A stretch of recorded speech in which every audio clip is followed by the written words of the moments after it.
যদি আপনার মনে হয় যে দেয়ালে পিঠ ঠেকে গেছে, কেউ কিছু করতে পারছে না আপনার জন্য, আপনি পরিপূর্ণ ইয়াকিনের সাথে, দৃঢ় বিশ্বাসের সাথে এই 4টা আমল নিয়মিত করবেন।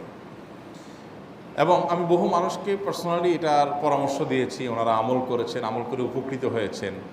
এরকম বহু মানুষ আছেন, বৃদ্ধ মানুষ, বাবা ক্যান্সারে আক্রান্ত হয়েছেন অনেক দেরিতে, আল্লাহ তাআলা অলৌকিকভাবে সাহায্য করেছেন। 1 নম্বর হলো ইস্তেগফারের আমল।